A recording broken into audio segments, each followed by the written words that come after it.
सद्गुरुनाथ महाराज की जय। महायोगी स्वामी उमानंद सरस्वती की जय।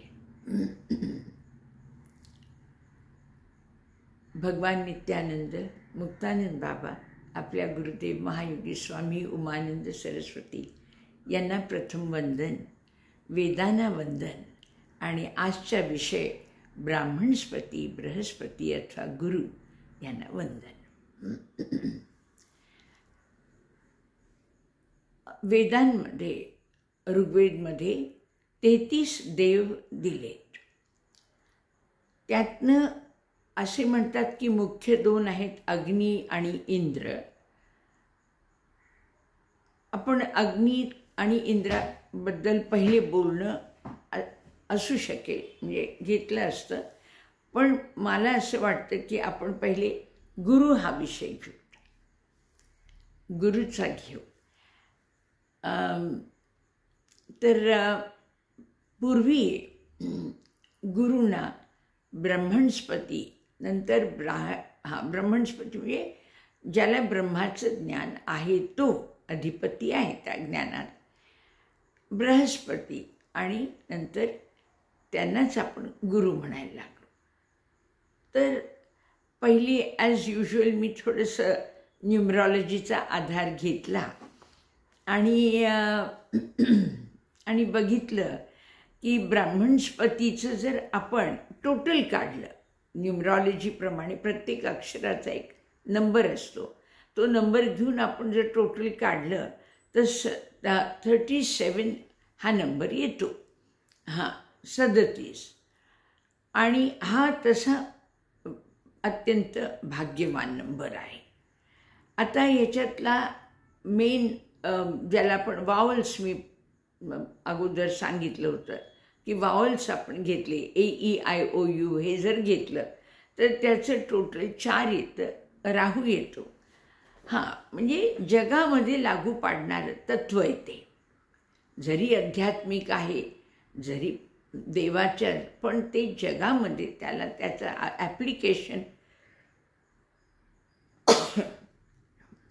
ॲप्लिकेशन होत असतं।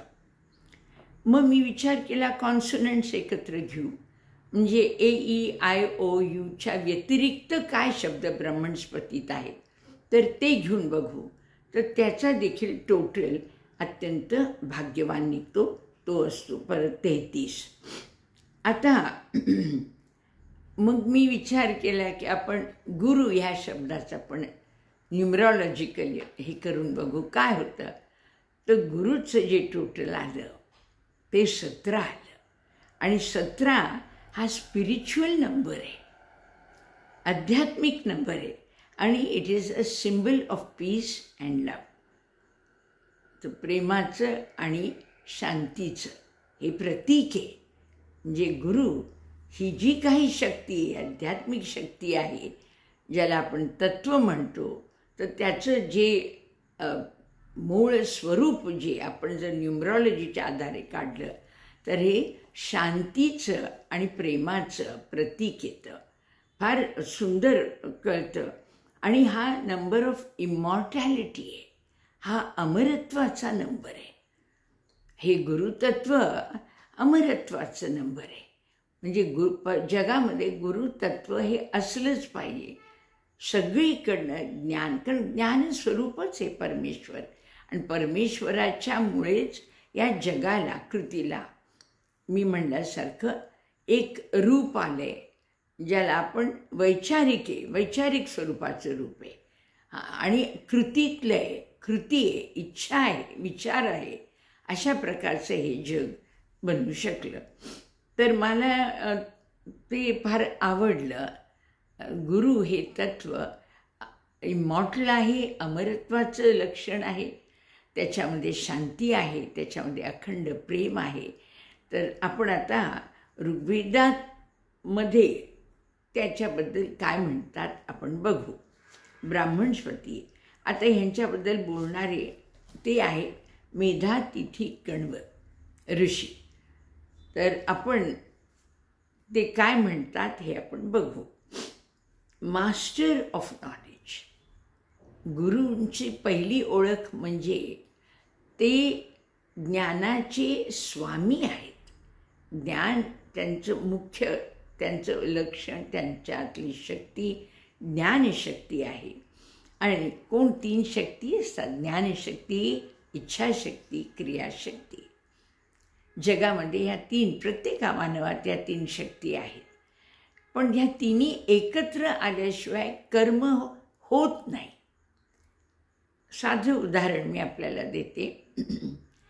आता समजा माझी इच्छा आहे कोणा मैत्रिणीकडे भेटायला जावं, ही झाली इच्छाशक्ती. मग मी काय केलं, जाण्यासाठी लागणारं जे काही वाहन आहे, कार आहे किंवा रिक्षा आहे किंवा काय, तर ते मी घेतलं आणि त्या घरापर्यंत पोचले. ही झाली क्रियाशक्ती. आता बघू बरं माझी इच्छाशक्ती पूर्ण होती का नाही. मी तिकडं गेले आणि समजा मला दाराला कुलूप दिसलं आणि पाहिलं की अरे ही बाहेर गेली आणि शेजारची म्हणजे अहो त्या 4 दिवस गावाला गेल्यात. याच्यामध्ये कळतं मला की अरे माझी जी इच्छाशक्ती होती ती माझी होती, ती परमेश्वराची नव्हती. ती परमेश्वराची जर असती तर मी इच्छा करून गेलेली मैत्रीण मला भेटली असती. तर ज्ञानशक्ती, इच्छाशक्ती, क्रियाशक्ती. तर इच्छाशक्ती माझी जर असेल तर ती त्याची असेलच असं नाही, परमेश्वराची. तर परमेश्वराची पण इच्छा असती ती तर शक्य आहे की मी तिला भेटू शकले असते. एक लहानसं उदाहरण आहे की ज्ञानशक्ती, इच्छाशक्ती, क्रियाशक्ती आपण कसे वापरून कसं कळतं की अरे तिन्ही शक्ती एकत्र आल्या आहेत का, मग ही परमेश्वराची इच्छा आहे. एखादं कार्य हातात घेतलं, इच्छा आहे म्हणून घेतलं पण नाही झालं तर मग त्याची इच्छा नाही असं आपण म्हणतो, परमेश्वराची इच्छा नाही असं आपण म्हणतो. असो, तर ह्याला मास्टर ऑफ नॉलेज म्हणतात. वेदमधले master of knowledge who made son Ushij Aushij Kakshivan, ह्याला त्यांनी अत्यंत ज्ञानी आणि प्रोग्रेसिव्ह आपण म्हणतो, म्हणजे संबंध कार्य हाताशी घेऊन करण्याच्या दृष्टीने याची प्रगती होऊ शकते असं त्याला बनवलेलं होतं. तर आपण साधारण आपण जरी असू, आध्यात्मिक म्हणजे अभ्यासात साधारण असू, तरी जर गुरुचा स्पर्श झाला तर तो तुम्हाला ऑर्डिनरी डिसायपल म्हणजे साधारण शिष्यापासून इव्हॉल्व करून एनलाइटेंड अँड इंटेलिजंट करू शकतात. मी माझ्यावरनंच सांगते, तशी कॉलेज आणि स्कूलमध्ये 55% गेलेली आहे, जास्तीत जास्त 58. म्हणजे असं काही फर्स्ट क्लास करिअरची आहे असं नाही. पण जेव्हा गुरुची कृपा झाली, आज हाताने माझ्या जवळजवळ 50 पुस्तकं लिहिली गेली. म्हणजे पुष्कळदा मला वाटतं की अरे याच्यावरून खूप कितीतरी लोक हुशार असू शकतात, पण प्रत्येकाचं इतकं फोकस्ड होतं का कार्य. तर हे भाग्य, ही गुरुकृपा आहे. इथे गुरुनी प्रत्यक्षात असं एखाद्या व्यक्तीला हाताशी घेतलं आणि साधारण व्यक्ती आहे पण तिच्याकडनं दिव्य कार्य करून घेतलं, हे श्रेय गुरूंना जातं. तर हे माझ्या कार्याच्या मागचं सगळं श्रेय माझ्या गुरु महायोगी उमानंद सरस्वती यांना ते जातं. आता त्यांनी दुसरं दिले, डिस्ट्रॉयर ऑफ इलनेस. ऋग्वेदमध्ये गुरुच्याबद्दल सांगताना, ब्राह्मणस्पती बृहस्पतीबद्दल वर्णन करताना त्यांची दुसरी काय, तर ते दुखणं दूर करू शकतात. तर फार सुंदर कथा आहे गुरुचरित्रामधली. गुरुचरित्र आपण जरूर वाचावं. गुरुचरित्र बोधेश्वरी आहे, माझ्या गुरुनी लिहिलेली आहे आणि त्याचे इंग्लिशही मी ट्रान्सलेशन केलं आहे. तर ते आपण वाचावं. त्याच्यात एक कथा आहे की एका व्यक्तीला, एका माणसा, तो देवीचा भक्त असतो आणि अखंड देवीची साधना करत असतो. तर पण त्याला एक प्रकारचा रोग येतो. तो अंगावर सगळं जसं आपल्याला कोड म्हणू असं उठलं जातं. मोठं त्याला दुःख होतं आणि तो देवीला अगदी भक्तीने प्रगट करवतो. मग ती भक्त म्हणजे काय हवे तुला? तर तो म्हणतो, आई मला हे अंगावर रोग झाले असं का? हा तू प्लीज तुझ्या कृपेने नाहीसा कर. तर ती काय सांगते त्याला की तू या ठिकाणी जा. नरसिंह सरस्वती म्हणून एक सिद्ध पुरुष आहेत, त्यांच्याकडे जा आणि ते तुला याचा उपाय देतील. अरे देवाच्या हातात आहे ना, मग देवानी गुरुकडे का पाठवलं? तर पृथ्वीवर परमेश्वराच्या जगात अद्वैत अवस्थेत असलेला परमेश्वर, त्याला रूप धारण करावं लागतं आपल्या जगात. मग त्याला ते रूप त्यांनी मानवी रूप धारण केलेलं असतं. म्हणून आपल्याकडे वेगवेगळे अवतार आपण मानतो. माझ्या गुरूंचंही आदिशक्ती आपण पार्वती म्हणू, कारण मी नंदीवर पाहिलं होतं त्यांना, तर त्यांचं रूप आहे. आता ह्या विभूतींना, अशा मोठ्या विभूतींना प्रगट करणं किंवा त्यांच्याशी संवाद साधायला देवानी गुरु हे निर्माण केलं आहे, गुरुत्व निर्माण केलं आहे जगात. व्यक्तीद्वारे गुरुत्व प्रगट होतं. तर त्याप्रमाणे ते मग तो गृहस्थ जातो गुरूंकडे, म्हणजे नरसिंह सरस्वतींकडे. तर ते म्हणतात त्याला स्नान घालून आणा. भक्तांना सांगतात त्याला पहिले स्नान घाला नदीमध्ये आणि माझ्याकडे घेऊन या.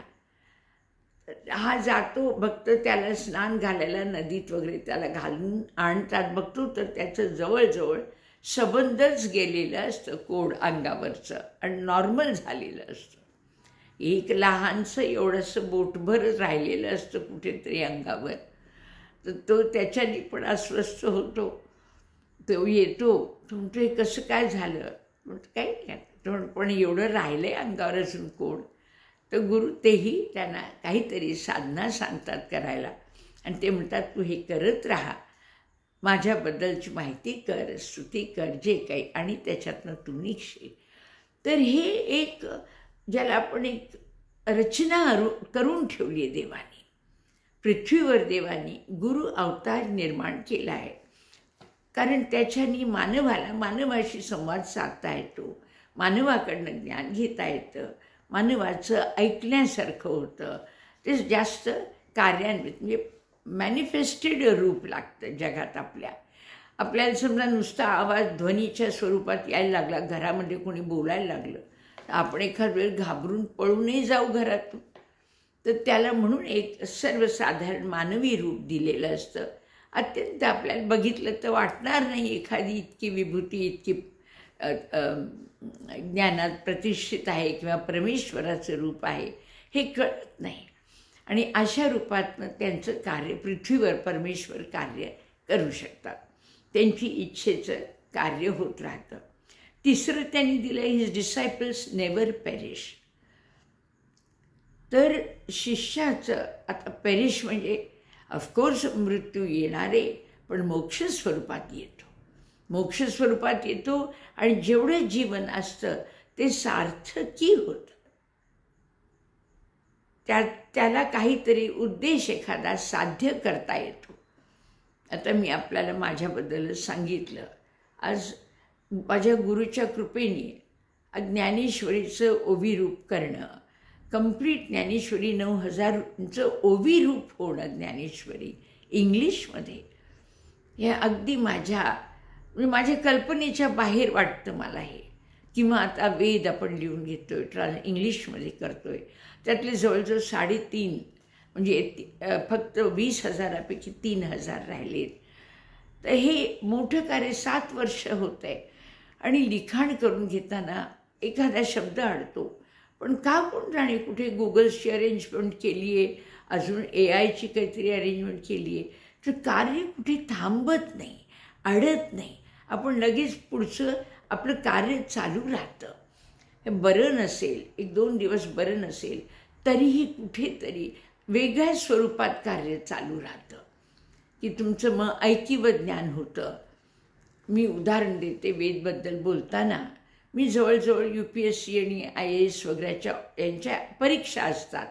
त्या परीक्षांमध्ये वेदबद्दल विचारलेले सगळे प्रश्न उत्तर जवळजवळ ती 10-12 तरी पेपर्स प्रत्येकाचे मी सोडवले असतील. का तर त्यावेळेला माझं लिखाण होत नव्हतं, बरं नव्हतं, पण ऐकीव चालू होतं. मग ते करता आलं मला आणि त्याचा मला खूप उपयोग पण झाला. म्हणजे हे अशा प्रकारे गुरु तुम्हाला कोणत्या ना कोणत्या स्वरूपामध्ये त्या कार्याशी जोडून ठेवतो. तर एक प्रकारचं दुखणं वगैरे सगळं त्या दुखण्याचं सुद्धा एक प्रकारे गुरु उपयोग करून घेऊ शकतो. माझ्याच गुरूंना जवळजवळ वर्षभर झोपता यायचं नाही पाठीवर सरळ.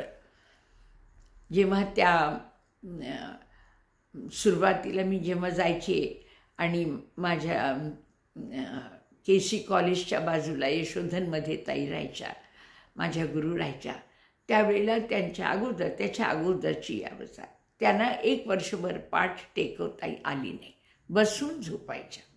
पण मग त्यांनी त्याचा उपयोग करून घेतला आणि सर्व संतांचं जे काही वाचन लिखाणे ते त्यांनी वाचून काढलं. म्हणजे तुम्हाला उपयोग करता येतो. समजा बरं नसेल तरी उपयोग करता येतो. मग त्यांनी दुसरं दिलं, his disciples never perish but become powerful and wise.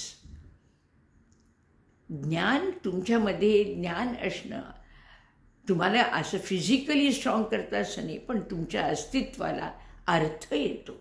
लोक तुमच्याकडे आदराने बघतात आणि ते एक प्रकारचे ते सामर्थ्यच असतं की तुम्ही सांगितलं तर लोक ऐकतात.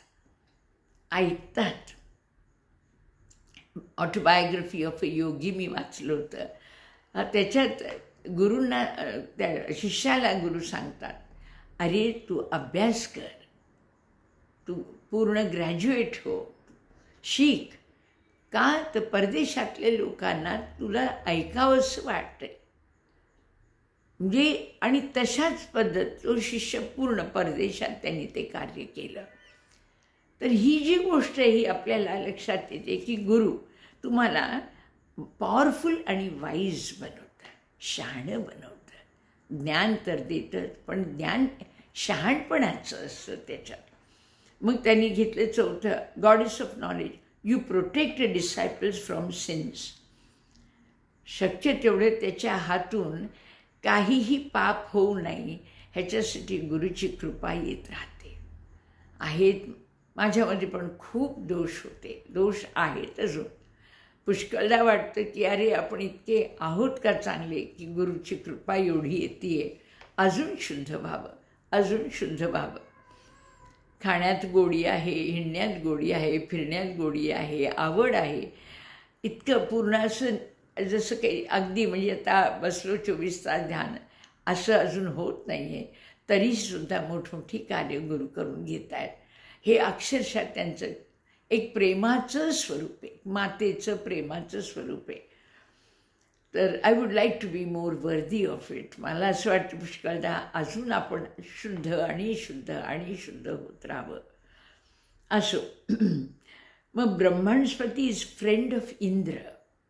आता इंद्र हा राजा आहे आणि गुरु आपल्याकडे शिवाजी महाराज आणि रामदासांचं उदाहरण आहे.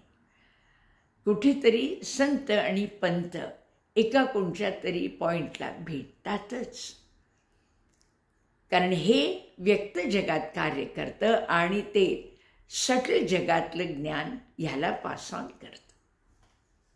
यजुर्वेदामध्ये आहे, राजाला ज्ञान दिलेलं आहे. यजुर्वेदामध्ये संत सांगतात आणि पंतांना ते सांगितलं गेलं की पंतांचं कार्य जगामध्ये मोठं होतं. म्हणून प्रत्येक जवळजवळ पंतांच्या पाठी कोणीतरी गुरु असले तर त्यांना त्याचं आध्यात्मिक मार्गदर्शन होतं. कारण तिन्ही शक्ती पाहिजे, ज्ञानशक्ती, इच्छाशक्ती आणि क्रियाशक्ती एकत्र आले तरच ते कार्य अप्रतिम होतं. तर ह्या प्रकारे आपल्याला माहिती आहे श्रीराम राजाच्या स्वरूपातही होते आणि विश्वामित्रांच्या बरोबर त्यांनी जाऊन विश्वामित्रांना सुद्धा त्यांनी मदत केली. असो हे आपण नंतर बघू. पण ब्राह्मणस्पती हे इंद्राचे मित्र आहेत, म्हणजे पंतांचे मित्र आहेत संत. Without Brahmanaspati pursuit of knowledge is impossible.